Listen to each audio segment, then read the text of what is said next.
Welcome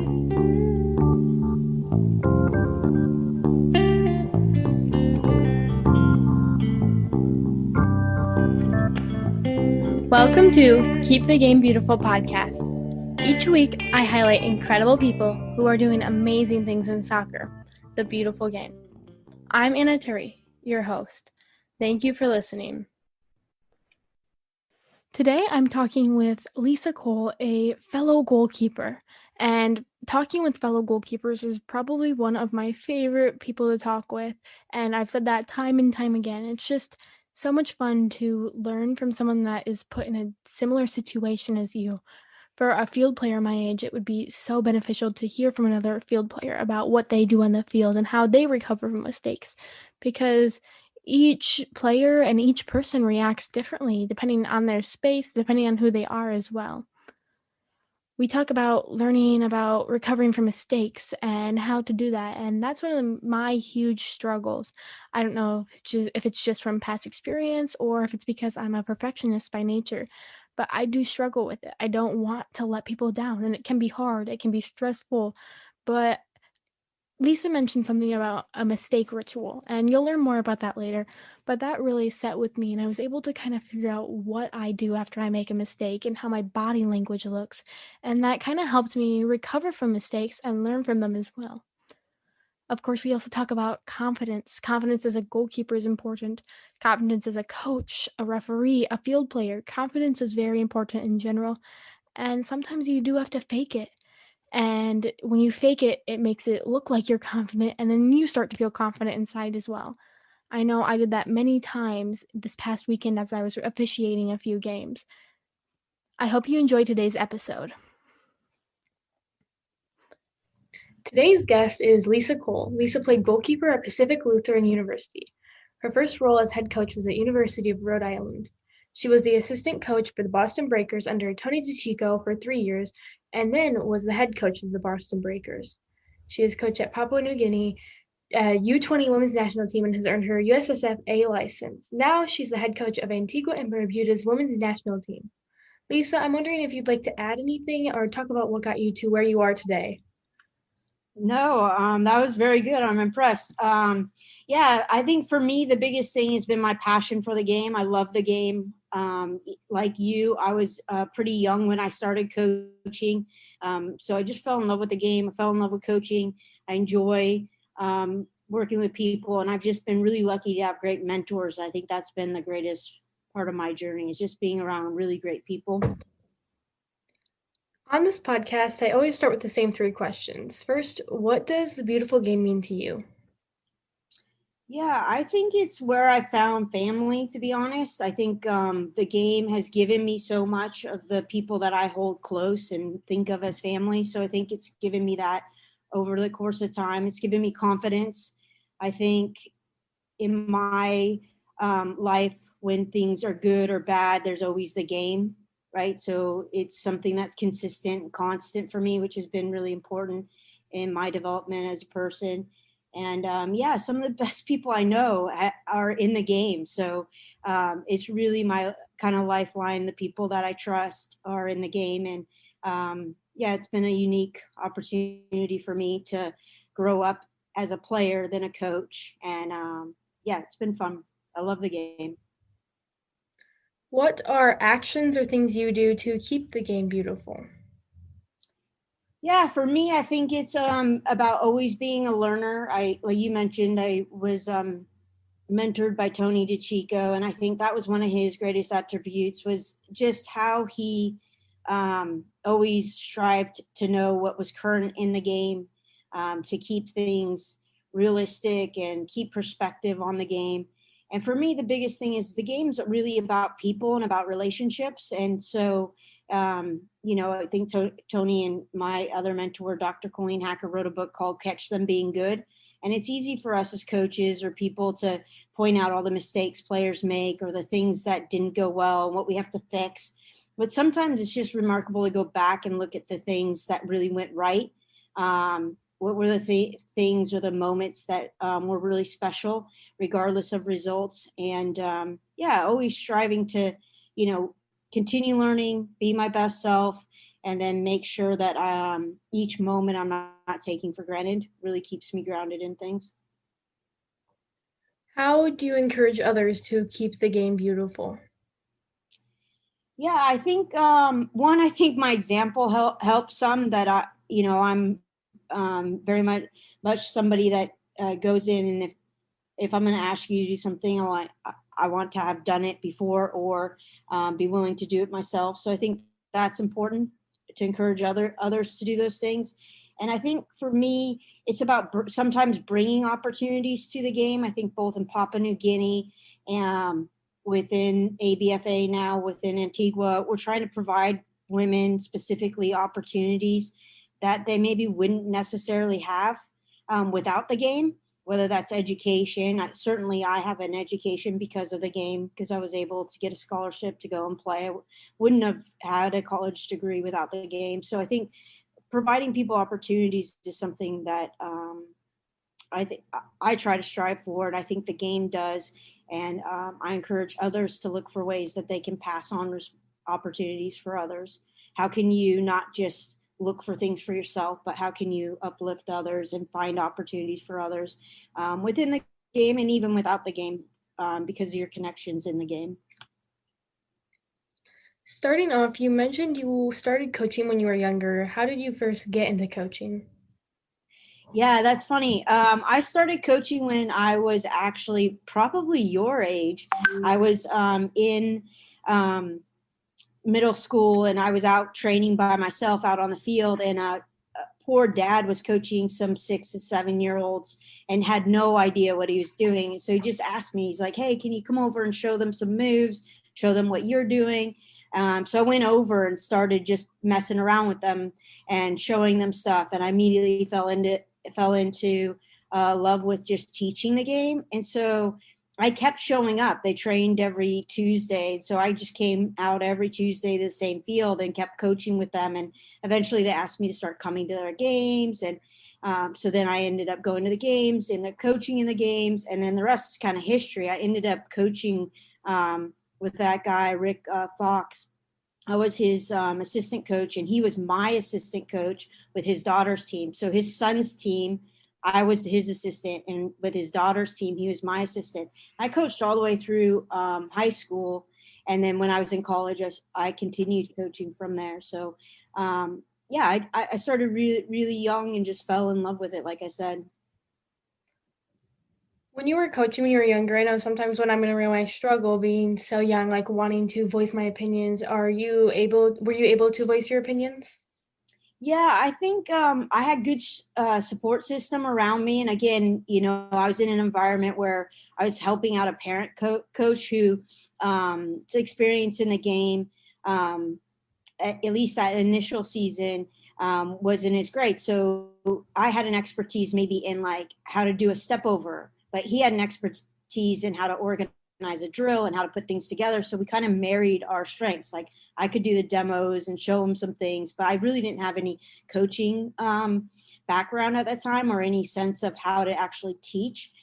So I was kind of learning as we went, and especially with the boys, like the best thing was when I just jumped in with them and played, and I was better than them. So right away that gave me um, like some sort of cred. Okay, she beat me, so I have to listen to what she has to say because maybe there's something to learn there. So yeah, I think that's just part of your journey. I think whether it's age or inexperience, they're both the same, right? You're a young, but you're also inexperienced. So as you grow, things will become more uncomfortable, and you're going to be so far ahead of your peers for having started your coaching journey early. What advice would you give a brand new, maybe younger coach when they first start out their journey? Yeah, I think be organized. Show up prepared. That's one thing you can control. There's a lot of things that will get thrown at you, but come with a plan. Know what you want to accomplish within the session. Know how you're going to organize the players, and be really organized in routines. Like I think every team I've coached, we have sort of a routine. Players arrive to the field. What are they going to do first? They're going to sit down, put on their shoes, whatever. when they're ready to play, they line up their bags. And that's how I know everybody's bags are lined up. I know training's ready to start. And I tend to, with US soccer now, they have the play, practice, play. I think that's helped a lot of young coaches or coaches coming into the game, because if you set up the fields ahead of time and the kids can arrive and play, that gives you some buffer. So if you're not unsure of your field size or things have changed for you and you have to make adjustments on the fly, they can keep playing while you make those adjustments, right? And I think that that's really helped inexperienced coaches and young coaches out. But come with a plan, know what your two to three things that you want to get out of the training session are. And then at the end of training, same thing, have a routine. Okay, we come in at the end of training, ask the players what they think of training. Give me one or two things that you think we did well today. What did we learn today? And send them home having had a good time. That ultimately, when we're in youth football or youth soccer, is about sending the kids home having had a good time and having learned something. When coming up with a coaching plan, what advice would you give a coach to organize their thoughts and keep everything and write it down on paper or something? Yeah, I think there's two steps to organizing a plan. I think there's a seasonal plan. So, if your season's 8 weeks or if your season's 6 weeks, or you're going to go out and have a 3 month season, you figure out what your season plan is going to be. What are the things at that age should the players be learning technically, tactically, within the four corners? What are the things you want to get out of the team or see out of the team socially? And then how are you going to make those things happen over the course of the season? And if you block in, every 2 weeks, we're going to do something that's a little more social as a warm up to get to know you into the session. If I plan out how I'm going to develop leadership within my year or within my season, that's a really good way to do that. Okay, I'm going to have a captain each week, and I'm going to ask them to do these three things to demonstrate leadership. I'm then teaching leadership, right? So when you think of, okay, I have to teach technical skills, I have to get the tactics right, I've now got to physically make sure the demands match the age group, and now I've got to teach these social or life skills. That's a lot of things to handle. But if you map it out at the beginning of the season, say, okay, this season at this age, we're going to tackle leadership or teamwork. Then each week, figure out how are you going to include teamwork at the end of your session or the beginning of your session. And then it's not really a problem. If you know that your kids need to learn, 5 to 6 skills over the take-on moves over the course of a season, you want them to end the season with 5 or 6 takeover things. How are you building in reminders of those skills in your warm-ups or in your activities? Because what happens as soon as the games start is we get focused on what happened in the game and how am I going to fix what happened in the game.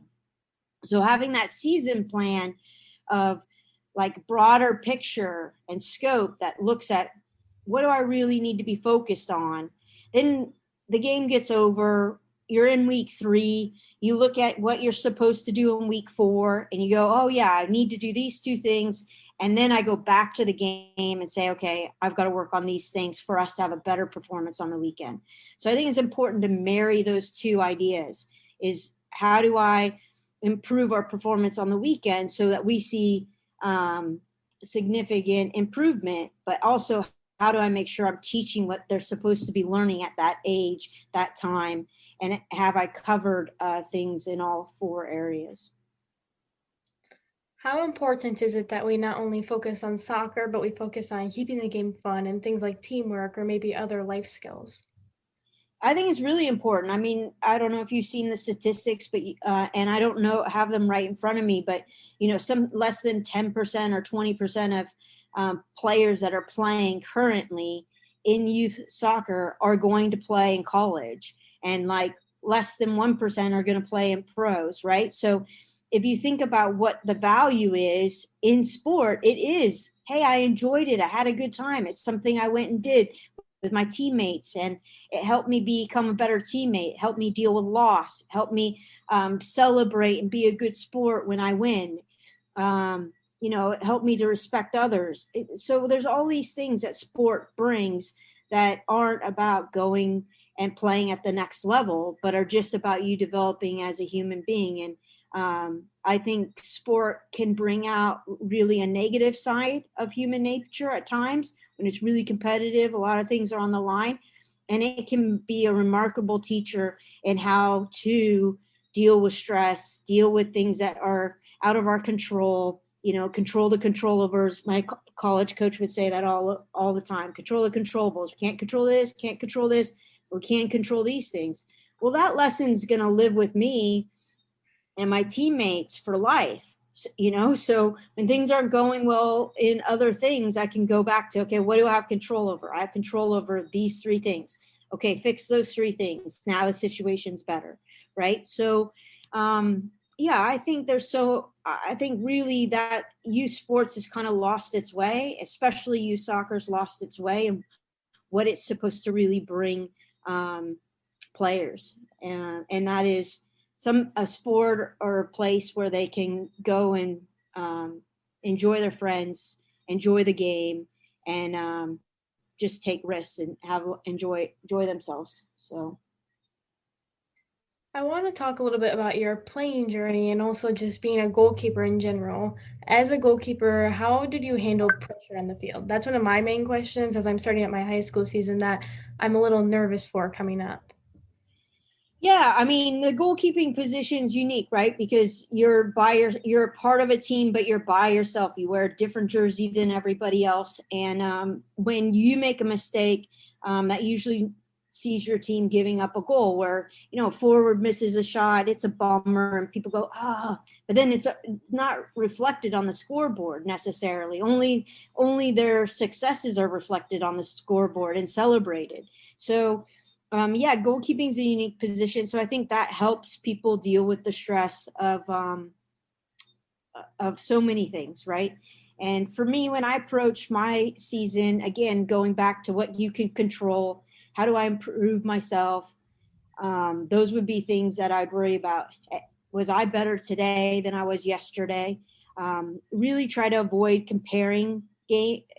the comparison game. So looking at myself in comparison to somebody else never helps anybody. So the real key is, okay, how do I improve myself?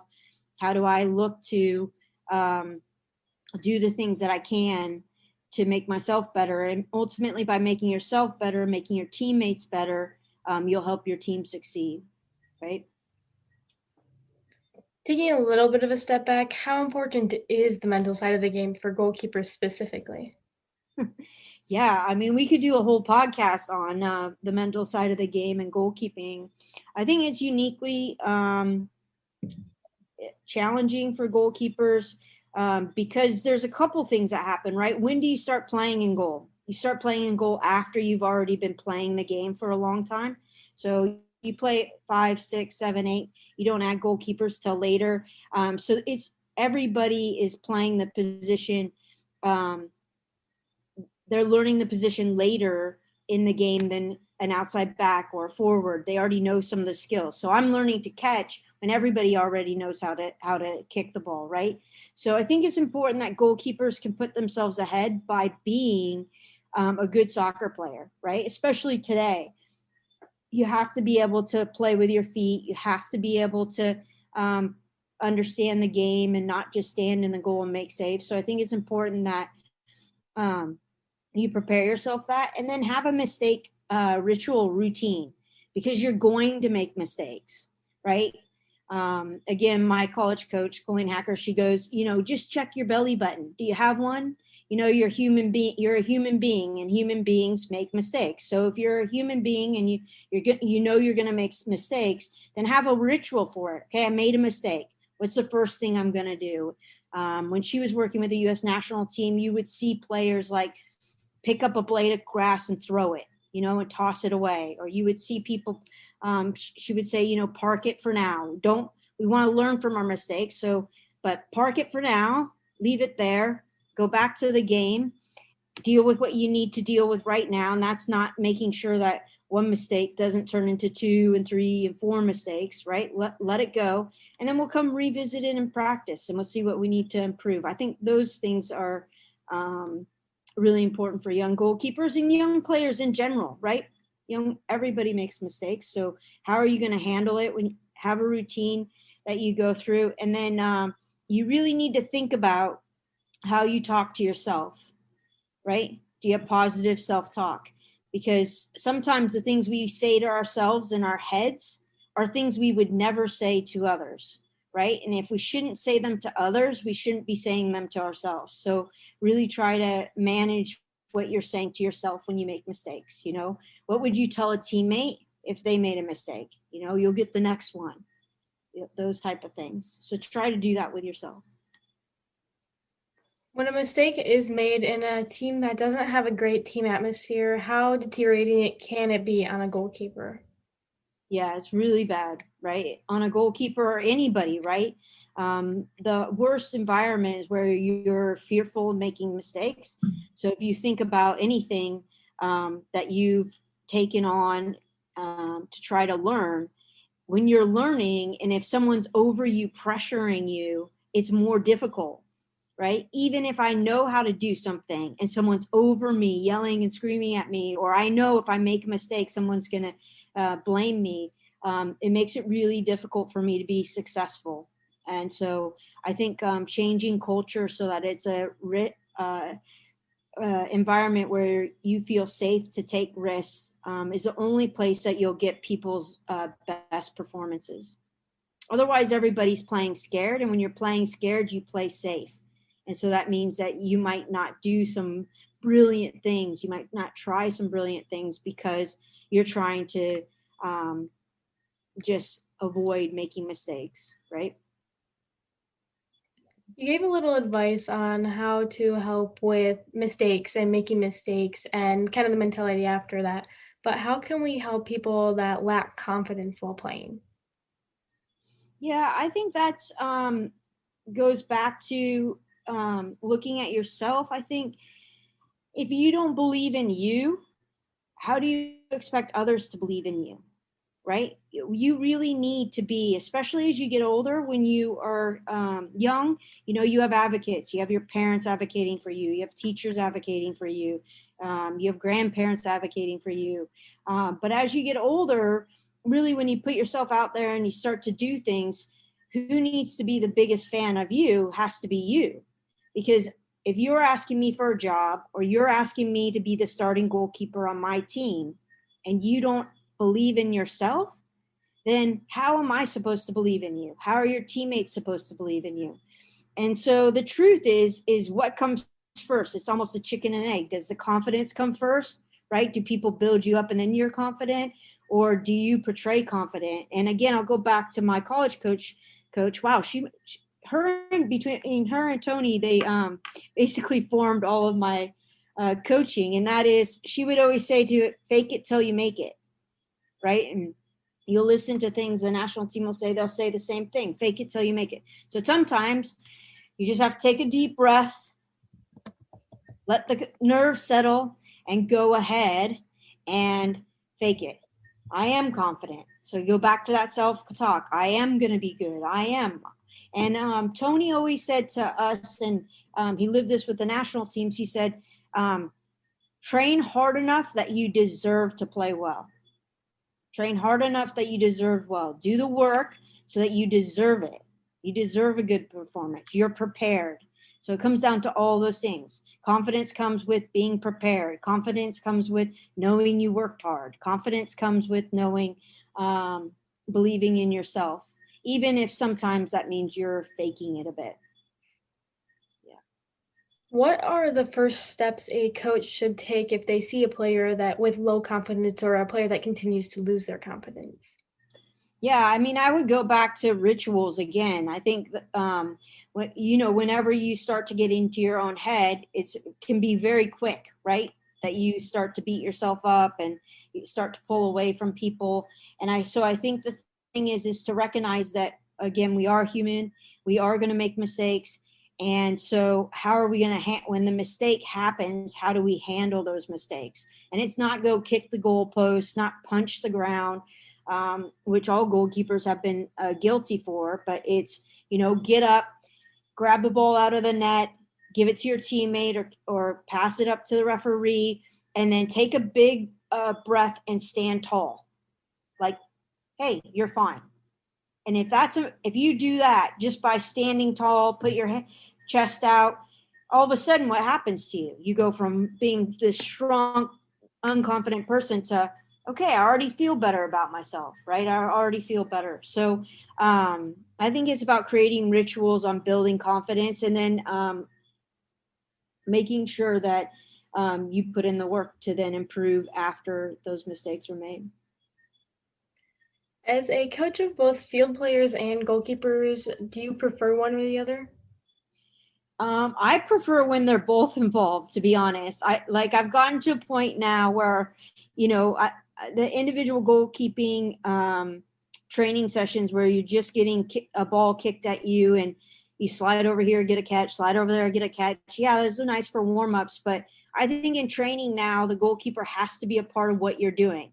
If they're going to be starting your attack, if they're going to be the ones organizing your defense as teams are coming at you, they need to be a part of both sides of the game and involved in what you're doing within your team. So for me, I enjoy it best when I'm kind of doing a bit of both, because I think that I just naturally will take a look at what the goalkeeper's doing and where their positioning is. I'll naturally go and stand behind them a lot of times to just see what's happening from their perspective. So I enjoy it all. At the beginning, you mentioned how important your mentors have been throughout your whole journey. Who have some of your mentors been? Yeah, I mean, I think the first one would be Dr. Colleen Hacker. She was my college coach, Pacific Lutheran University. I grew up in Washington State, so there's actually a ton of people now looking back on my career that I got to play for or coached in and around me, coached me in ODP just from Washington that were real quality coaches. And then obviously Tony's been my biggest mentor. He's brought me up through got me my first college job to working camps and just getting to spend good quality time with him in and around about talking goalkeeping, but also then being his assistant in Boston, and then him choosing me to take over for him as a head coach after he retired. Just really, he was somebody that was unique and really cared about people and cared about the people on his teams. And so I would have to say those were my biggest mentors. What did Tony do that really helped to develop so many different coaches? Yeah, I was talking with some people about this the other day, actually, and I think it's just his compassion, to be honest. I mean, the guy was a brilliant tactician, he did all these things, but at the end of the day, he really related to people as people. And I think that's what made him a good coach. There are times when, we're walking out to the field and I look out and I'm running to catch up with him because he's already carrying the ball bag out. So I can take the balls off of him. If we're transitioning from one session to the other, we have like 5 equipment managers over there, and he'll be like, "Hey, Lise, let's grab the goal and move this goal. It needs to be moved forward. Okay, well, let's move the goal." When we have people to do that, but his servant leadership, like I'm part of the team. He wasn't somebody that wasn't afraid to get in and do the work and to show that he was with them, right? He was with the team, not I'm the coach and I have all the answers. And then I think one thing you talk about making mistakes or being human. He didn't make a ton of mistakes, but in the games. But anytime he did make a mistake, or if he treated someone poorly during the heat of the moment, he always apologized. He apologized, or he would get in front of the team and say, "You know what? That was a bad call. We shouldn't have went man to man there. We gave up a bad goal, but that was my choice, not your choice. You did what I asked." And, so he just took responsibility, and I think that was really something that was remarkable about him. You mentioned that he helped you get your first collegiate role. What was it like making your first almost big coaching debut? Yeah, so it's a funny story. I didn't have any idea that I was going to. I literally got the job in August, and I went from finishing my internship with Soccer Plus to going down to Ole Miss to interview. I had my flight packed from Connecticut to Oxford, Mississippi, back home to Washington because I figured if I didn't get the job, I would just go back home, and I ended up staying with my bag. I just had what I had for the summer packed to live there, so it was really remarkable. I was really lucky to work with Steve Holman. He started the Ole Miss program, and Jay Antlick, and we were all three young, eager coaches, and so we just ate it up. Like we wanted to be in the office every day. We go on the golf. I learned how to golf there because the guys used to, Jay and Steve would go golf at lunch and they'd come back with a practice plan already done.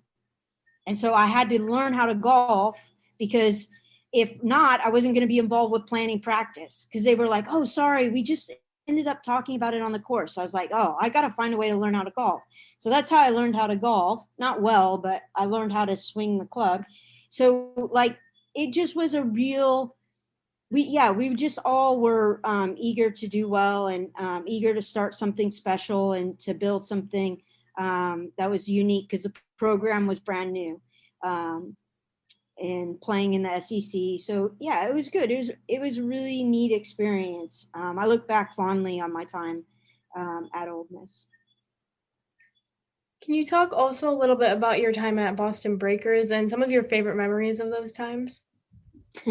Yeah, I mean the Boston Breakers was unique because the first at first I was in the WPS, right? So before the NWSL, we were in the WPS, and that league really was, I think, one of the best leagues ever in women's soccer with the high level players that we were able to get in. The English league wasn't really started yet; was amateur, and so all the best players in the world wanted to be in the WPS, in the women's professional league. So the level of which the players that we were coaching, we had Kelly Smith on that team, Alex Scott on that team, along with all the international stars. We had the U.S. stars, right? Christine Lilly played on that team.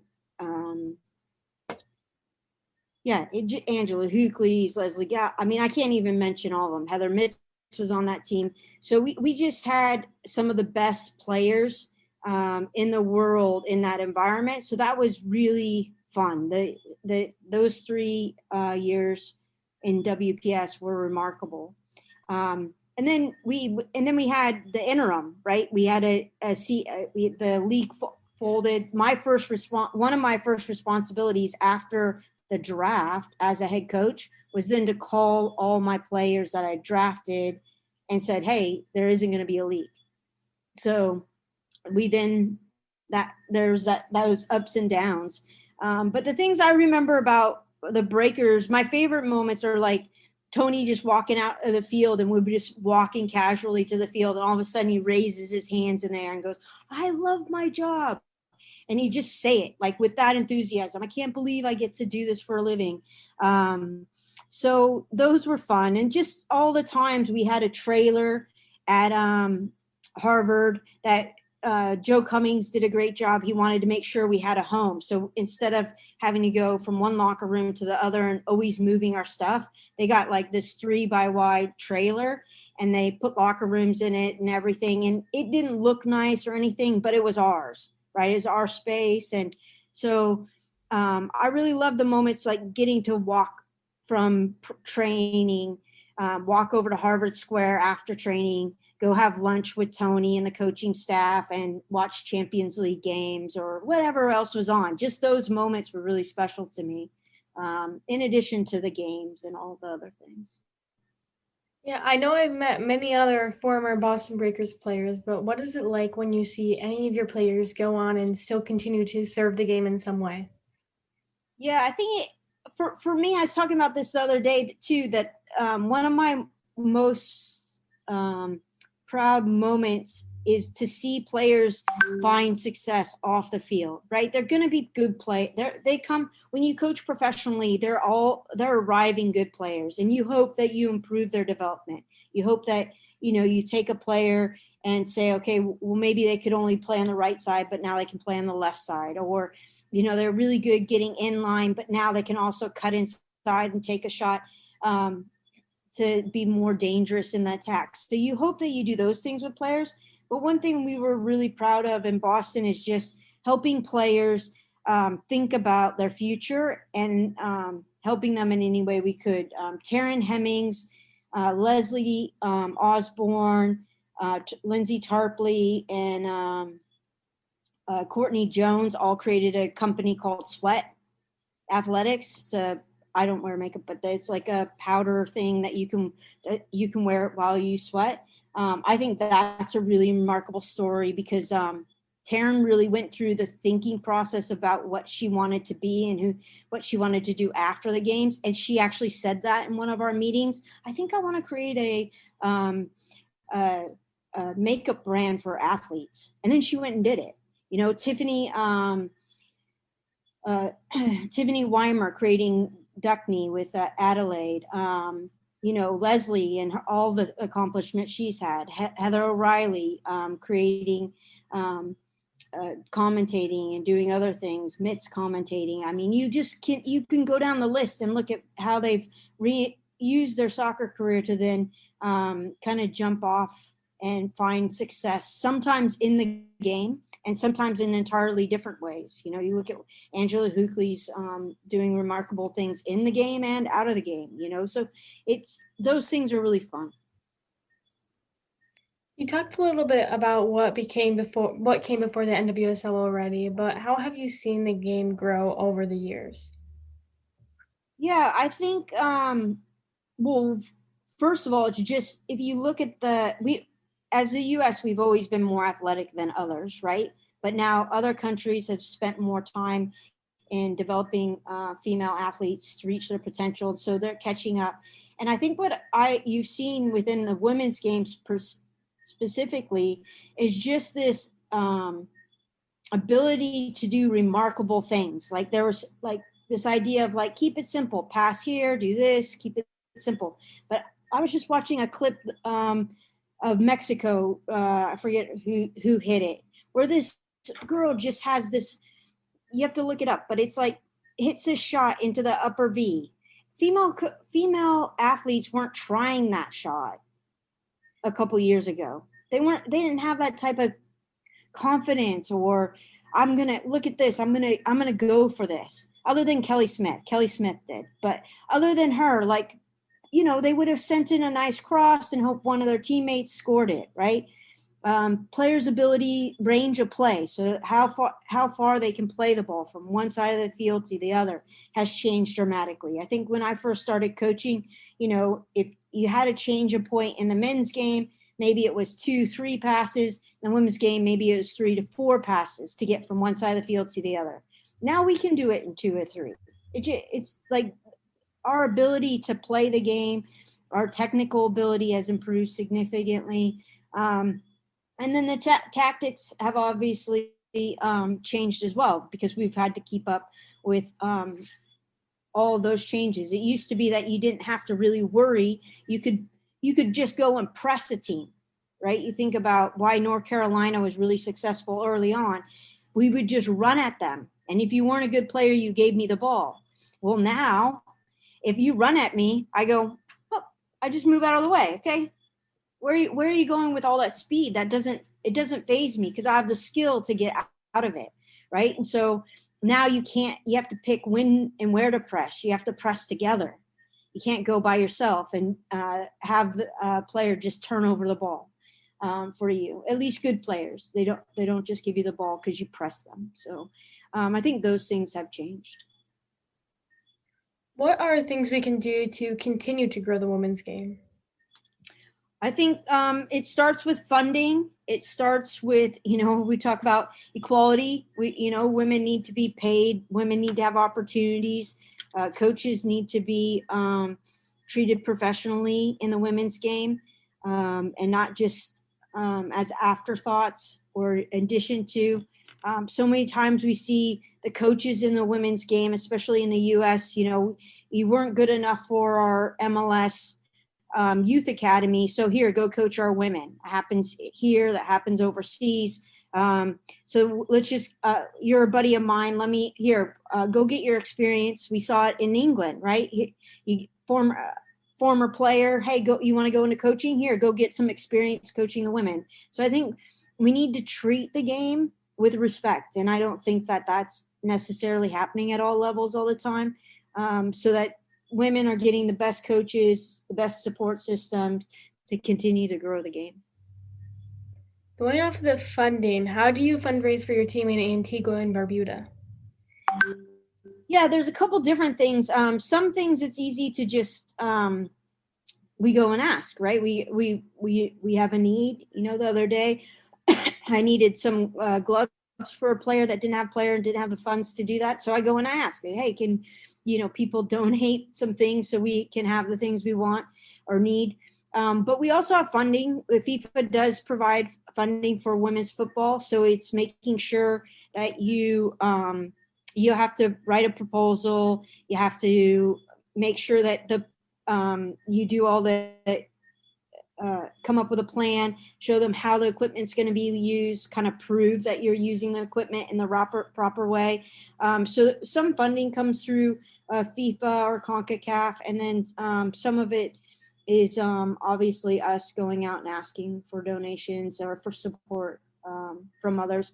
Right now, I'm trying to start a youth league, so I need jerseys for teams, and so next month I'm going to be back in the States, and I'm going to do a drive for teams to go collect or clubs to go collect their old jerseys, so that there could be, a center soccer or a surf cup team playing in Antigua next, as soon as COVID allows us to get back on the field, so that, clubs in the U.S. can maybe support our league by doing a little bit of a donation or a drive. So you have to be creative. How do you work to get people around everywhere to support your team? Yeah, I think, well, in Antigua, it's not hard because we're on a tropical island. And so people naturally would like to come and support us because they'd like to be here or come and enjoy the beaches. But I think overall, it's about making sure that you put the players first. What are the benefits of us investing in the players? The benefits of us investing in the players is that it'll create opportunities for them. Players and citizens that have opportunities go on to college, they get a higher education, and they then become better citizens, and then they become better leaders in government, or they become better employees. So I think, again, all those skills we talked about being important in youth sports is especially important in developing countries, right? So them having access to resources is equally important as us giving the resources to youth. Before we wrap up, can you go over a few of your favorite memories from Antigua and Barbuda? Oh, wow. Well, so far, I don't know. This has been an interesting journey because I got here, did a review, went to a U14 event with the 14s, went to a U20 World Cup or U17 World Cup qualifying, went to Olympic qualifying with the women. And then from there, then I developed a developmental plan, and we started to really put the plan in place. And then COVID happened. So we've been off the field for a year, except for 4 weeks. We got back on the field for 4 weeks. And now we're still in quarantine now. So my brightest points to date, that St. Kitts event with the young players was really fun. I saw a lot of growth and potential there. I think meeting with the coaches and watching them develop and come up with lesson plans and come up with what's going to carry this country forward is exciting. And I've been a part of us coming up with a DNA for Antigua and Barbuda, like for what our players will look like, what we want. When people talk about our national teams, men's and women's, here's what they say about us. That's been fun to come up with. And then those 4 weeks back on the field with the 17s, the 20s, and the seniors was amazing. Like their energy to be back on the field, my energy to be back coaching. Yeah, it just was really exciting. So we're really eager to get back on the field at this moment in time. I have one final question, which I ask every guest. What do you hope people remember about your impact to soccer and the world? Wow, that is a big question. Yeah, I just hope that people will continue to. I always go. It's hard for me to think about what my legacy will be without thinking about what Tony's legacy will be and what Colleen's impact on me will be. And I think what I hope people will remember is not only that, yeah, I was passionate about the game because I'm a little bit nuts about the game, and I could probably diversify myself a little bit and be a little more well-rounded. But that I love the game, and that my standards were high, but I held myself to those standards. I held others to those standards, and all because I cared, because I wanted to see players be who they could be and really reach their potential. And yeah, and I feel like I've not only developed players, but developed coaches that will then go on and do the same with their players. And I think that that would be a fitting tribute. That yeah, I think the most remarkable moment so far in my career was that Papua New Guinea experience, like watching us change what young boys thought of young women and what their role could be in society. Like that was probably the biggest impact I've had in the game to date. But I hope in general people feel like, man, I may not have always liked playing for Lisa, or man, she was hard on me, or this, that, but I'm thankful I played for her. You know, she made me a better coach or a better person or a better soccer player, whatever it is. Thank you so much for joining me today. Yeah, thanks for having me. I appreciate it. Well done. I really enjoyed talking about Tony DeChico. Tony has had such an amazing impact on so many different people. He was just honestly an overall great person, and Lisa had such a great experience with him and learned so much from him. I also really enjoyed learning and talking about the difference between coaching field players and coaching goalkeepers. I know when it comes to making those decisions, that's going to be especially hard for me because I love to do both so much. But I'll get there eventually where I'm going to have to choose one or the other. And also, the women's game is always so much fun to talk about and watching it grow. I have loved seeing the NWSL back in action. I haven't really gotten a chance to watch all of the games or many of the games, but I'm definitely excited to catch up on those games because I have been super busy. But again, I do love seeing women's soccer growing and continuing to go on. I hope you enjoyed the episode, and until next time, remember to keep the game beautiful.